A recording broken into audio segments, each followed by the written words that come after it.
there, it's Debbie with the Pickin Coop, and today I'm going to make, I've already done a video, I'm making one today on how to make kombucha from scratch with no SCOBY, no pellicle, none of that. So I wanted to make a new batch because I have a friend that would like an extra SCOBY so she can start making kombucha. And I want to make a larger amount too, so I'm going to be putting this in a gallon jar. So let me show you what you need to start a kombucha from scratch without already having a SCOBY. So stay tuned. Okay, so here I have my gallon jar. You want to wash that and clean it thoroughly. A lot of people sanitize it. You can put it in the oven at like 225 for like 10 minutes and it will sterilize that. This particular recipe is from, I'll put a link in the in my comments. It's called bodyunburdened.com, how to grow your own kombucha SCOBY. So you're going to have 16 ounces of a live kombucha at room temperature. I just bought this the other day. So this is just a plain one. It doesn't have any flavorings in it, which is fine because I don't flavor it till the second ferment. So this is at room temperature. So I'm going to go ahead and before it explodes everywhere, I forgot about that. Pour that in my jar. This is 16 ounces. Always something crazy happens when I'm on camera. Hopefully that's it. Then you're going to need, I think it's 3 tablespoons of sugar. So I've got my 3 tablespoons of sugar there. 2 cups of water. We're going to bring the water to a boil. So I'm going to put that over here in this pot. Just throw that right in there. Turn this guy on high. Bring that to a boil. And then once that comes to a boil, we'll come back over here. Once that comes to a boil, then we're going to put 2 tea bags in, and it recommends using either organic black or green tea. This is black tea. So we'll put those in there, and I like to steep them for a good 15 minutes. Then we're going to turn the water off, throw your tea bags in, steep them for about 10 to 15 minutes. Then you're going to let it cool down to room temperature and then add it to your jar. And then I'll meet you back here when we get to that part. Okay, our water is hot. It's starting to come to a boil. I'm going to throw in my tea bags, turn off the stove. I'm going to put a lid on it. I'm going to time it for 15 minutes. That way I can go along and do something else while this is percolating, and we'll be back for the next step.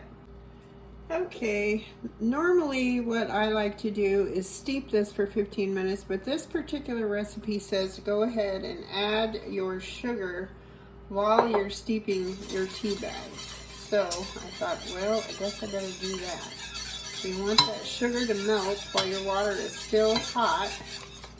I'm stirring that around in there. Now the reason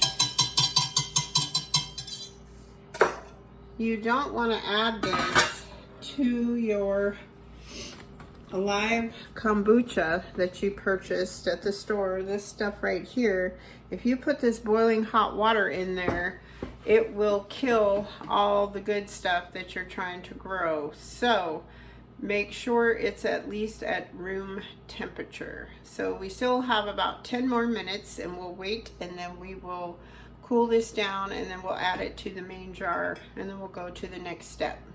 Okay, my 15-minute timer went off, so the next thing I want to do is fish out my tea bags. I give those to my worms. I just stir it around. Then you're going to want to bring this to room temperature. Okay, now we're at room temperature with this guy. So then we're going to bring him over to our jar. There we go. Pour this in our jar with our live SCOBY from the store.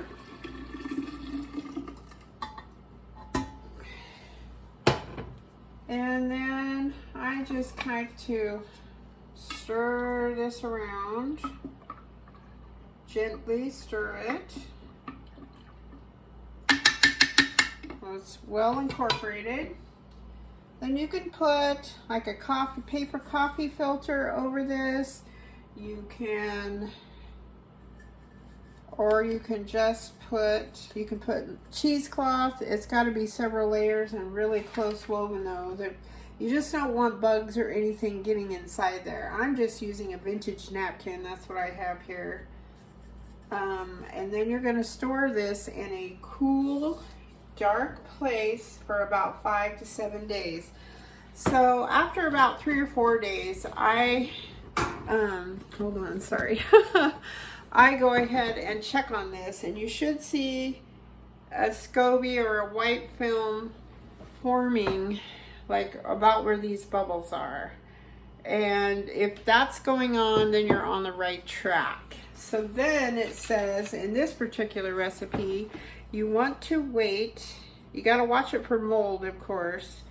Let's see, it says you want to wait until it is about, I want to say, 1/4 of an inch thick, and then you can start adding more brew to it, and then do your F2 like I did in the other videos and stuff. So this is going to be part 1 because this is going to take about 5 to 7 days. It depends on, you know, sometimes it goes faster, sometimes slower.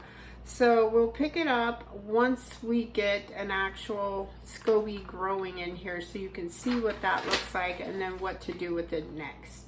So I hope the sun is shining where you are. I hope this is helpful. A lot of people really want to do kombucha, but they're like, I don't have a SCOBY. How do I do this? And that's exactly how I started.